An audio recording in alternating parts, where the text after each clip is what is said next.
The morning sun rose over New Haven Colony like it had done for the past 40 years since humans first landed on this world. Governor Linda Morrison sat in her office reviewing the daily reports when her communication officer, Patricia Cole, burst through the door with a face drained of all color. Ships were dropping out of faster-than-light travel at the edge of their system, and they were not human vessels. Linda felt her heart skip a beat as she pulled up the scanner feeds on her main screen. 40 massive ships hung in the darkness of space, and their design was unlike anything in the human database. They had a strange organic look to them, as if someone had grown the ships rather than built them. The colony defense commander, Greg Sullivan, was already on the comlink, and his voice carried the weight of a man who knew what was coming. He had 12 ships under his command, and they were moving into defensive positions around the colony. But everyone in that room knew it would not be enough. The alien ships moved with purpose and confidence. They were not here to talk.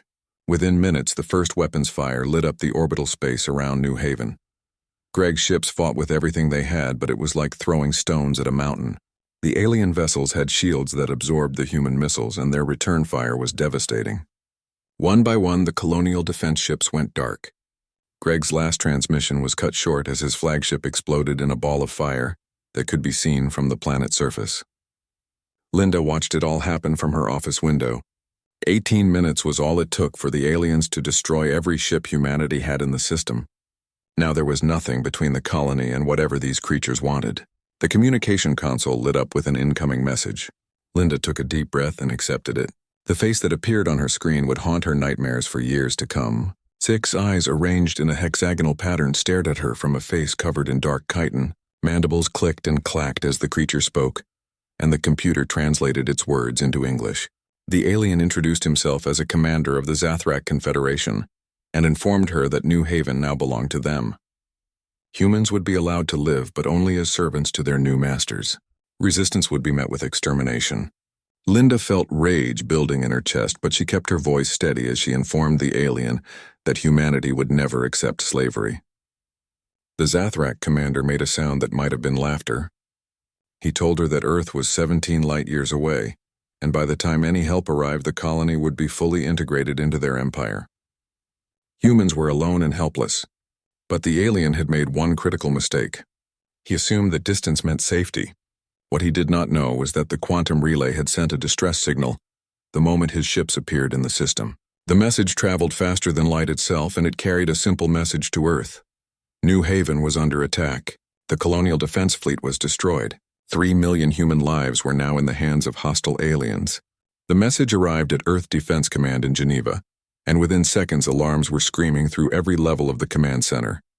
Admiral Frank Carter was pulled from a meeting about trade routes and told to get to the command center immediately. He arrived to find the room in controlled chaos.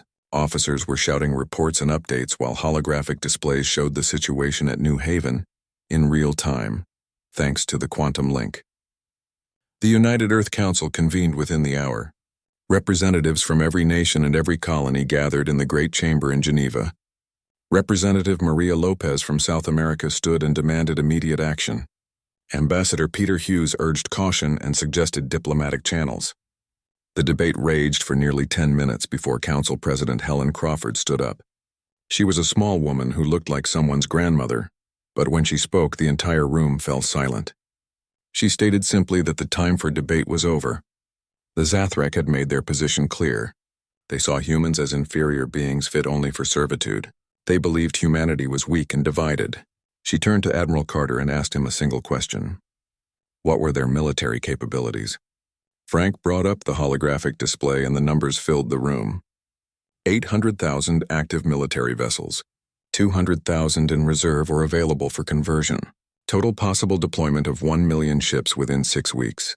The council chamber went silent as that number sank in. 1 million ships, the largest fleet humanity had ever considered assembling. Helen looked at each council member and asked for a vote. The result was unanimous. Every ship humanity could muster would be sent to New Haven. The mobilization orders went out within the hour. Every naval base from Earth to the outer colonies received the same message. All leave was canceled. All reserve forces were activated. All civilian vessels capable of mounting weapons were to report for conversion. The shipyards orbiting Earth, Mars, Luna, and dozens of other worlds went to maximum production. Ships that were still under construction were rushed to completion. Crews that had never worked together were thrown into intensive training. The entire human civilization shifted into war mode overnight. Captain Julie Sanders reported to her new ship, the UES Vengeance. It was a dreadnought that had been scheduled for 6 months of trials, but those trials were canceled. She would learn how to command the massive vessel on the way to New Haven. Lieutenant Commander Steve Powell watched as workers welded missile pods onto the civilian hauler he had captained for 20 years. The Morning Star had carried grain across human space, but now it would carry weapons and Marines into battle. On Mars, General Richard Hayes prepared the Terran Marine Corps for the largest deployment in their history. 2 million Marines began loading onto assault carriers. Their powered armor was checked and rechecked. Weapons were distributed and ammunition was loaded by the ton. These were men and women who had signed up to protect humanity, and now they would be tested in ways they had never imagined. Meanwhile, at the Xenology Institute, Dr. Lisa Bennett prepared briefings on everything humanity knew about the Zathrak. It was not much. The Zathrak Confederation was an old empire that had ruled their sector of space for 3,000 years. They were known to be aggressive, and they viewed most other species as inferior. They had never lost a major war. They had never faced sustained resistance. They were about to learn what happened when you attacked humans. Admiral Frank Carter stood on the bridge of the UES Resolution and watched as ships began arriving at the rally, 0.16 light-years from Earth. The Resolution was humanity's largest battleship, and it would serve as the fleet command center for the operation. Ships dropped out of faster-than-light travel in groups of dozens, then hundreds, then thousands. The tactical display struggled to show them all as more and more vessels arrived. Battleships with hulls 3 kilometers long appeared alongside small frigates barely 200 meters in length. Carriers capable of launching hundreds of fighters materialized next to cruisers bristling with missile tubes. The civilian conversions came too. Cargo haulers now mounted with railguns. Passenger liners converted into troop transports. Mining ships fitted with military-grade shields and weapons. Every ship humanity could spare was gathering in this empty stretch of space. Commander Ellen Wright was the tactical officer, and she had served with Frank for 15 years. She watched her console with wide eyes as the computer counted the arriving vessels. 800,000 ships, and still they came. The logistics of coordinating this many vessels was staggering. Fuel ships moved between the warships, topping off their tanks. Ammunition was transferred from supply vessels to ships that needed it. Repair crews worked around the clock fixing issues that cropped up during the rushed mobilization. It was controlled chaos on a scale never before attempted by humanity. Vice Admiral George Mason commanded the Second Fleet, which consisted of 300,000 ships on its own. Rear Admiral Cynthia Moore led the carrier groups, which numbered 50,000 vessels carrying 2 million fighters between them. General Hayes had his 2 million Marines spread across 10,000 assault carriers and support ships. This was not just a fleet. This was an entire civilization mobilizing for war. Dr. Lisa Bennett joined the command staff via hologram transmission from Earth. She had been monitoring Zathrak communications that human intelligence managed to intercept. The Zathrak leadership was aware of human fleet movements, but they were not taking it seriously. The intercepted messages spoke of human posturing and empty threats. The Zathrak could not conceive of a species mobilizing everything they had for a single colony. In their experience, species protected their homeworlds and core territories, but outlying colonies were expendable. The idea that humans would risk everything for 3 million people on a distant world made no sense to them. This fundamental misunderstanding of human nature would be their downfall. Lisa explained to the assembled commanders that the Zathrak respected only strength. They had built their empire through intimidation and overwhelming force. They had never faced an enemy that refused to back down. They had never fought a species that valued every single life as much as humans did. On New Haven, the occupation had begun in earnest. Zathrak soldiers patrolled the streets of every city and town. Governor Linda Morrison and her senior staff were being held in the Capitol building under armed guard. The Zathrak had not harmed them yet, but the message was clear: cooperate or face consequences. Most of the civilian population was allowed to go about their daily lives, but with restrictions. A curfew was imposed. Gatherings of more than 10 people were forbidden. All communication off-world was blocked. The Zathrak were establishing control through fear and overwhelming presence. But they had made a mistake. They assumed that humans would accept their fate the way other conquered species had in the past. They did not understand that humanity had a long history of resistance against occupation. A young engineer named Danny Phillips began organizing a resistance movement within days of the occupation. He worked at the colony's main power plant, which gave him access to maintenance tunnels that ran under the entire capital city. These tunnels became the hiding place for weapons that colonists had kept despite Zathrak orders to surrender all arms. His sister Karen worked at the central hospital, and she used her position to treat injured resistance fighters without reporting them to the Zathrak authorities. They held meetings in the tunnels late at night. A farmer named Victor Green attended these meetings. He was older and more cautious. He worried that resistance would only bring Zathrak retaliation down on innocent people. Danny understood his concerns, but he also knew that humans could not simply accept slavery. Earth would send help. He was sure of it. The question was whether help would arrive in time. In orbit above New Haven, the Zathrak fleet had grown to 600 ships. Admiral Krethvar commanded the occupation force from his flagship. He was a veteran of many campaigns, and he had conquered a dozen worlds in his long career. The humans were proving more difficult than most species, but nothing he could not handle. There were incidents of sabotage and small attacks against his soldiers, but his troops dealt with them efficiently. His intelligence officers reported that Earth was mobilizing a fleet, but the numbers they gave him seemed reasonable. Perhaps 10,000 ships heading toward New Haven. It would be a respectable show of force. He ordered reinforcements from nearby Zathrak territories. He would have 1,000 ships in the system by the time the human fleet arrived. That should be more than enough to crush whatever force Earth sent and teach humanity a lesson about challenging the Confederation. What Krethvar did not know was that human intelligence had been feeding false information into Zathrak communication networks. The real size of the human fleet was being carefully hidden. Quantum encrypted communications kept the true numbers secret.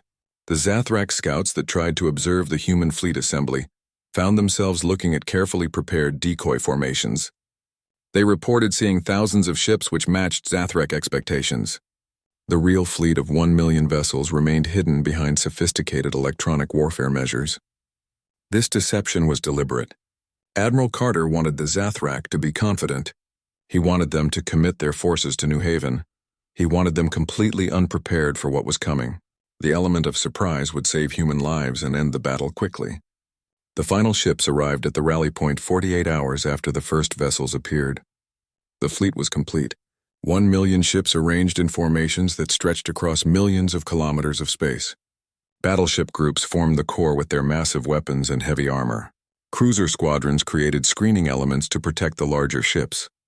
Destroyer and frigate divisions prepared to engage enemy vessels with speed and numbers. The carriers positioned themselves to launch fighter strikes. Behind them came the support vessels, hospital ships ready to receive wounded, repair ships equipped to fix battle damage, supply vessels carrying everything the fleet might need. This was not just a military force. This was a mobile civilization ready to go to war. The briefing room aboard the UES Resolution held 50 of the highest-ranking officers in the human fleet. Admiral Frank Carter stood at the head of the table, studying the holographic display that showed the New Haven system. Vice Admiral George Mason pointed out the Zathrak defensive positions. They had 900 ships spread throughout the system, with the largest concentration in orbit around New Haven itself. Another 100 ships patrolled the outer system, acting as early warning scouts, standard defensive doctrine for an occupation force. The Zathrak clearly expected some kind of human response, but nothing that would seriously threaten their position. Rear Admiral Cynthia Moore asked about civilian casualties. The last intelligence report suggested that most of the colony population was alive, but under strict Zathrak control. Any military action would need to avoid harming the people they were trying to save. General Hayes brought up the ground situation. His Marines would need to deploy quickly once orbital superiority was established. The Zathrak had approximately 50,000 soldiers on the surface spread across the major population centers. They were well-equipped and well-trained, but they would be cut off from orbital support once the fleet engaged. His plan called for simultaneous drops on all major cities to prevent the Zathrak from consolidating their forces or using human hostages. It would be risky, but speed was essential.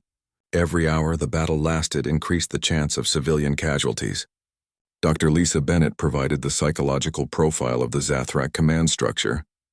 They were hierarchical and rigid in their thinking. The loss of their command ship would likely cause confusion and disruption throughout their forces. She recommended that the flagship be a priority target in the opening moments of the engagement. The plan was straightforward because complexity would be impossible to coordinate across 1 million ships. The fleet would jump into the system in 3 waves.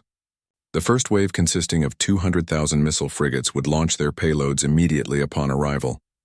This would overwhelm Zathrak point defenses and shields.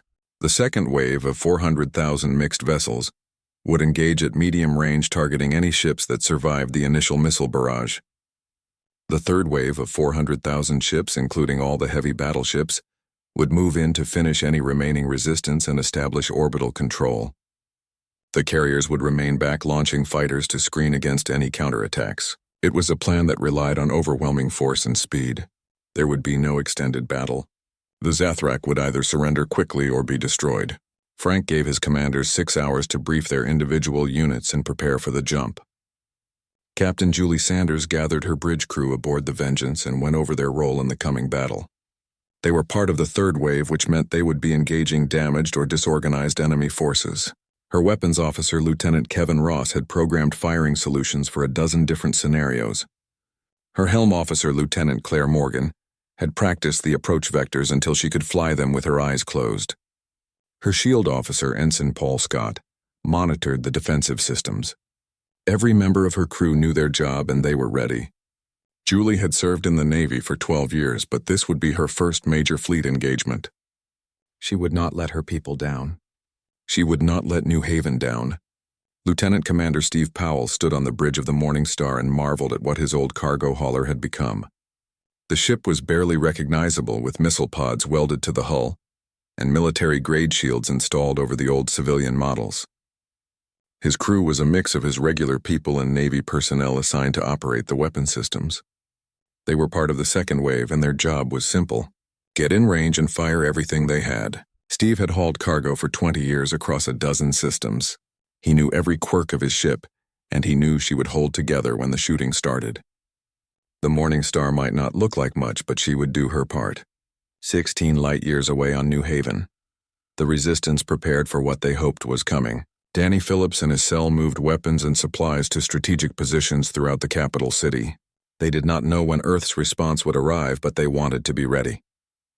Karen continued her work at the hospital, making sure they had medical supplies stockpiled for the wounded that would inevitably come. Governor Linda Morrison used her limited contact with other detained officials to spread word that help was coming. She did not know this for certain, but she believed it with every fiber of her being. Humanity did not abandon its own. Victor Green, despite his earlier doubts, began preparing his farm equipment for use as improvised weapons.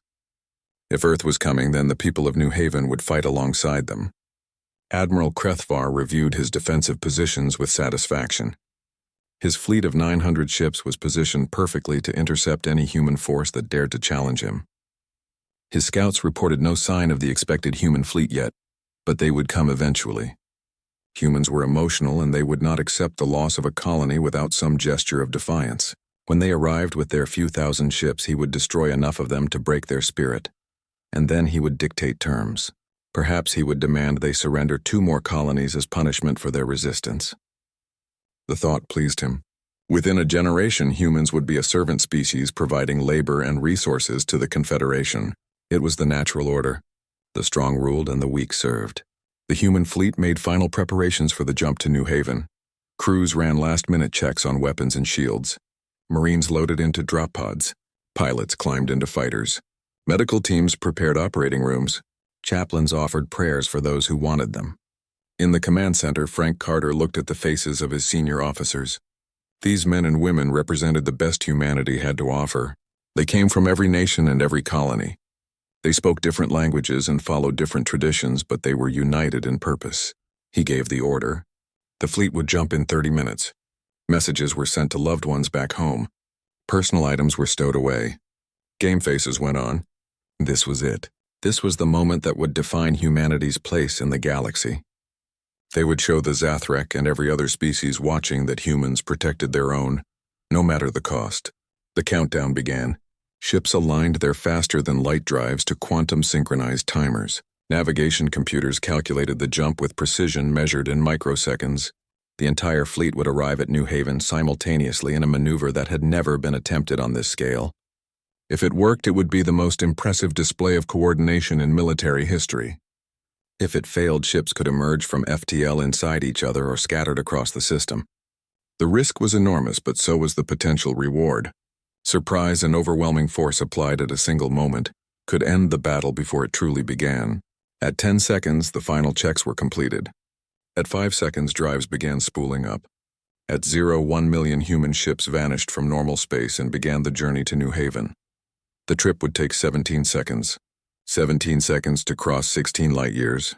17 seconds before the Zathrak learned what it meant to attack humanity. The human fleet emerged from faster than light travel, and the universe changed forever. 1 million ships appeared in the New Haven system simultaneously in perfect formation.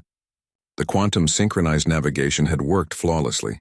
200,000 missile frigates appeared at the outer edge of Zathrak sensor range. 400,000 mixed warships materialized at medium range. 400,000 heavy ships, including all the battleships and dreadnoughts, dropped into position closer to the planet. The carriers and their fighter escorts established a defensive perimeter. Support ships arranged themselves in protected zones behind the battle line. It was the largest military force ever assembled by humanity, and it had arrived with perfect coordination. On the bridge of the Resolution, Admiral Frank Carter watched the tactical display light up with friendly contacts. Commander Ellen Wright reported that 99.4% of the fleet had arrived on target. The remaining ships were still in transit and would arrive within minutes. Frank gave the order that every ship captain had been waiting for. Weapons free. Engage at will. The first wave frigates did not hesitate. 200,000 ships launched their complete missile loads in a single coordinated salvo. 4 million missiles streaked across space toward Zathrak positions. The missiles were not sophisticated weapons. They did not need to be. When you fired 4 million of anything at once, sophistication became irrelevant. The Zathrak point defense systems tried desperately to intercept the incoming wave. Their computers targeted and destroyed thousands of missiles. But for every missile they stopped, 10 more got through. The first impacts lit up Zathrak shields. The shields held for a few seconds under the sustained bombardment, then failed. Missiles struck hulls. Armor plating vaporized. Ships broke apart. In the first 30 seconds of the battle, the Zathrak lost 200 vessels. Admiral Krethvar stood on the bridge of his flagship, staring at the tactical display in absolute horror. His sensor officer kept reporting new contacts, but the numbers made no sense. 1 million ships. The humans had brought 1 million ships. It was impossible. No species had that many vessels. No civilization could coordinate that many units. But the evidence was right there on his screens. The sky was full of human warships, and they were all shooting at him. His communications officer shouted that Fleet Command was requesting orders. Krethvar opened his mandibles to respond, but no sound came out. His mind could not process what he was seeing.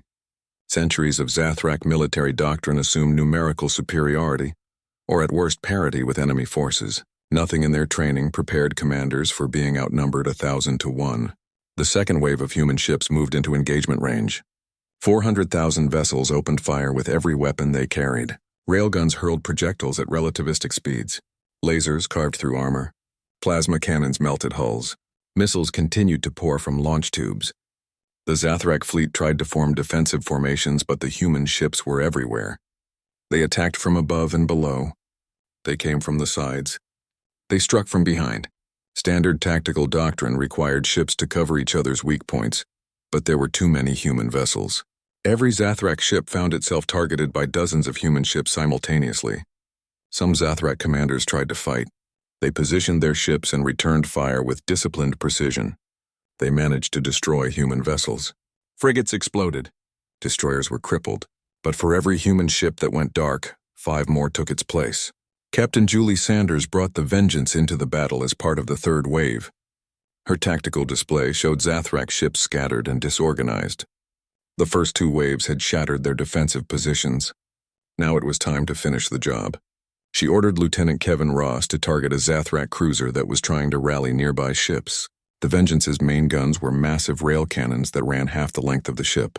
When they fired, the entire vessel shuddered from the recoil. The projectiles crossed the distance to target in seconds. Zathrak shields flickered and died. The rounds punched through the hull and out the other side. The cruiser vented atmosphere and went tumbling out of control. Julie ordered her crew to acquire the next target. There was still work to do.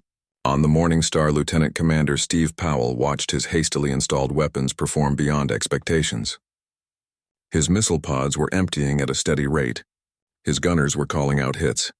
The old cargo hauler was in a fight and she was holding her own. Steve felt a surge of pride in his ship and his crew. They had hauled grain and water across human space for 20 years in peace. Now they were defending their fellow humans in war. A Zathrak destroyer tried to line up a shot on the Morning Star, but 3 human frigates intercepted it. The destroyer exploded before it could fire. Steve made a mental note to buy those frigate captains a drink if they all survived this. The battle in orbit raged for 6 hours, but the outcome was never in doubt. The Zathrak fought with courage born of desperation, but courage meant nothing against such overwhelming odds. Their ships died in ones and twos, then in dozens. Admiral Krethvar's flagship came under concentrated fire from a dozen human battleships. The great vessel's shields collapsed. Its armor was breached. Secondary explosions tore through the interior. Krethvar had just enough time to realize he had been completely wrong about humans before the bridge exploded around him. With the death of the Zathrak command ship, the remaining enemy vessels lost all coordination. Some tried to flee, but human ships chased them down. Some tried to surrender, but in the chaos, their signals were lost in the noise of battle. By the time the shooting stopped, 900 Zathrak ships had been reduced to debris fields and expanding clouds of gas. General Hayes launched the marine assault the moment orbital space was secure. 10,000 drop pods fell through New Haven's atmosphere like a meteor shower. Sergeant Amy Clark's pod hit the ground hard and the front ramp dropped. She came out with her squad in full combat spread. They were in the capital city, 3 blocks from the government building, where the Zathrak held Governor Morrison and her staff. Zathrak soldiers opened fire from defensive positions. Amy's powered armor absorbed the hits and her return fire was devastating. The Zathrak weapons were designed for light infantry combat. They were not prepared for humans in military-grade powered armor that could take direct hits and keep coming. Her squad advanced block by block, clearing Zathrak positions. Other Marine units secured landing zones and pushed toward critical infrastructure. The plan called for simultaneous assaults across every major city, and it was working. Danny Phillips and the Resistance emerged from their tunnels the moment the first drop pods landed. They hit Zathrak supply depots and communication nodes. Karen coordinated with Marine medics to establish aid stations for wounded civilians. Victor Green and his fellow farmers used their equipment to create barricades and obstacles that channeled Zathrak soldiers into Marine ambush points. Governor Linda Morrison and the other detained officials were freed by Captain Brad Sullivan and his team. Linda immediately took charge of civilian evacuation. She ordered everyone into underground shelters until the fighting was over. The battle for New Haven's surface lasted 3 days. The Zathrak soldiers fought hard, but they were cut off from orbital support and surrounded by hostile forces. One by one, their strong points fell. Some surrendered. Others fought to the last. By the end of the 3rd day, New Haven was free. Admiral Carter stood in the main square of New Haven's capital, surrounded by cheering colonists. Governor Morrison embraced him with tears running down her face. She had known Earth would send help, but seeing it happen was overwhelming. Frank told her simply that humans did not leave their own behind. Around them, Marines stood guard while repair crews began working on damaged buildings. Overhead, human ships patrolled the orbital lanes. Medical ships were treating wounded from both sides. The battle was over, but the war had just begun. The Zathrak Confederation capital world of Zathros Prime was in chaos. The Grand Council convened an emergency session as news of the disaster at New Haven reached them. The recordings showed everything. 1 million human ships appearing simultaneously, the complete destruction of Admiral Krethvar's fleet, the loss of 900 vessels in a single engagement. Counselor Vreshnak watched the footage for the 3rd time, trying to understand how this had happened. The humans were supposed to be a young species with limited resources. Intelligence reports had suggested they might have 50,000 ships total across their entire territory. The reality was 20 times that number. Worse, the humans had demonstrated an ability to coordinate forces on a scale the Confederation had never seen. The quantum synchronized jump alone represented technology and coordination that impressed even the ancient Zathrak. The military command structure was demanding reinforcements and calling for an immediate counterattack. Fleet Admiral Thexkor wanted to assemble 200,000 ships and retake New Haven. Other voices urged caution. The humans had revealed their strength and it was terrifying. If they could deploy 1 million ships to retake a single colony, what could they bring to bear against the Confederation homeworlds? The strategic analysts ran simulation after simulation. Every scenario ended badly. The Confederation had approximately 2 million ships spread across 300 systems. In theory, they outnumbered the humans 2-1. But the Confederation forces could not be concentrated without leaving their territory defenseless. The humans had demonstrated they could mass their forces with perfect coordination. In any engagement, the humans could achieve local superiority. The mathematics were brutal and undeniable. A war with humanity would be long and bloody, and the outcome was far from certain. Ambassador Krelmak was old even by Zathrak standards. He had served the Confederation for over a century and negotiated treaties with dozens of species. He watched the Grand Council argue and bicker and knew that pride would destroy them if they were not careful. The Confederation had ruled this sector for 3,000 years. They had never backed down from a fight. They had never admitted weakness. But they had also never faced anything like humanity. Krelmak requested permission to travel to New Haven under a flag of truce. Some council members objected, saying it would show weakness. Others argued that communication was necessary to prevent total war. The debate lasted hours before the Grand Council finally agreed. Krelmak would go to New Haven. He would speak with the humans. He would try to find a way to end this before both civilizations bled each other white. The ambassador's ship arrived at New Haven a week after the battle. The system was now a fortress. Human ships patrolled in dense formations. Sensor buoys monitored every approach. Defensive platforms had been installed in key orbital positions. Captain Julie Sanders of the Vengeance was assigned to escort the Zathrak ship to the Resolution. She kept her weapons locked on target the entire way, making it clear that any hostile move would be met with immediate destruction. Admiral Frank Carter received Ambassador Krelmak in the same conference room where he had planned the liberation of New Haven. Governor Linda Morrison attended along with General Hayes and several other senior officers. The old Zathrak looked at the assembled humans with his 6 eyes and seemed to be measuring them. Krelmak spoke carefully, choosing his words with diplomatic precision. He stated that the Grand Council wished to open negotiations to end hostilities between their peoples. Frank listened without expression, then asked why the Confederation attacked humans in the first place. The ambassador's mandibles clicked in what might have been discomfort. He explained that the Confederation had viewed humanity's rapid expansion as a potential threat. The decision was made to demonstrate Zathrak's superiority early, before humans became too powerful. It was meant to be a limited action that would establish boundaries and force humans into a subordinate position. Linda Morrison interrupted, asking if the Zathrak always solved their diplomatic problems by enslaving other species. Krelmak admitted that force had been the primary tool of Confederation policy for millennia. It had worked against every other species they encountered. They had not anticipated that humans would respond the way they did. Frank leaned forward and asked what the ambassador meant. Krelmak gestured at the display showing the human fleet still in orbit. He explained that the Confederation had fought many wars and conquered many species. But they had never encountered a civilization that would mobilize 1 million ships to save 3 million people. The ratio made no strategic sense. By standard military logic, New Haven should have been considered expendable. The logical response would have been to reinforce core territories and negotiate from a position of defensive strength. Instead, humans had committed everything they had to an offensive operation. General Hayes spoke up, saying that humans did not consider any of their people expendable. Every human life had value. Every colony, no matter how small or remote, was worth defending. Krelmak said that was exactly what terrified the Confederation. The ambassador laid out the situation plainly. The Confederation had 2 million ships, but they were spread across 300 systems. If they concentrated forces to attack humanity, their own territory would be vulnerable.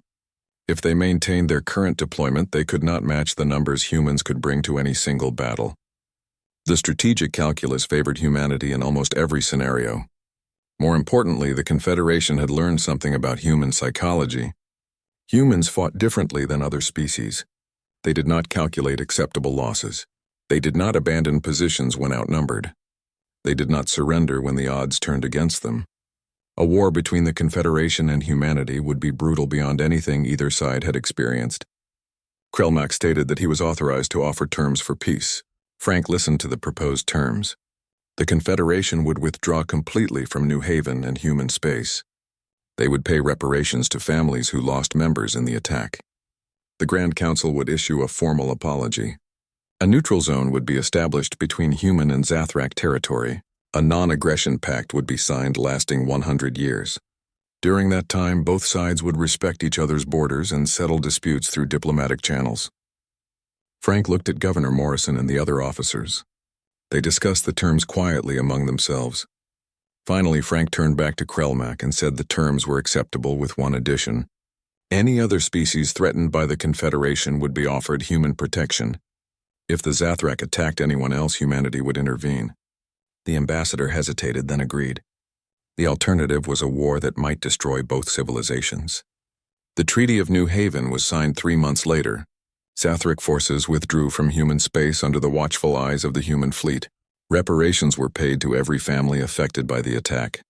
The Grand Council's formal apology was broadcast across both territories. The neutral zone was established and marked with warning beacons.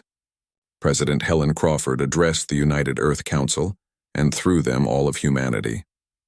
She explained that the galaxy was a dangerous place. There were old empires and powerful species who viewed humans as weak or inferior. The Zathrak had learned the truth. Humanity stood together. An attack on one was an attack on all. The response would be overwhelming and immediate. Other species needed to understand this fundamental truth about humanity. Life on New Haven slowly returned to normal. The scars of occupation would take time to heal, but the colony survived. Danny Phillips returned to his work at the power plant. Karen continued her medical career. Victor Green went back to farming. Governor Morrison oversaw reconstruction with the same determination that had sustained her through the darkest days. The orbital defense fleet was expanded dramatically. New Haven would never be vulnerable again. Captain Sanders and the Vengeance remained on station for 6 months before rotating back to Earth.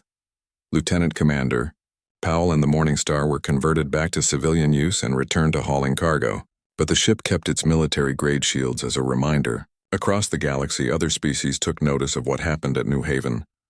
The story spread of the humans who valued each life so highly, they would risk everything to protect their own. Trade delegations arrived seeking to establish relations with humanity. Diplomatic channels opened that had been closed before. Some species saw opportunity, others saw threat. But all of them saw that humanity had arrived as a major power. The Zathrak became cautious about their dealings with other species. The memory of 1 million human ships appearing simultaneously was burned into their collective consciousness. They told other species about what they had witnessed. The warnings spread. Do not attack humans. Do not threaten their colonies. Do not make them your enemy. Because if you touch one of them, they will come with everything they have. Admiral Carter retired from active service 2 years after the Battle of New Haven. He returned to his home on Earth, but he continued to advise the military on fleet coordination and large-scale operations. He had proven that humanity could operate as a unified force when necessary.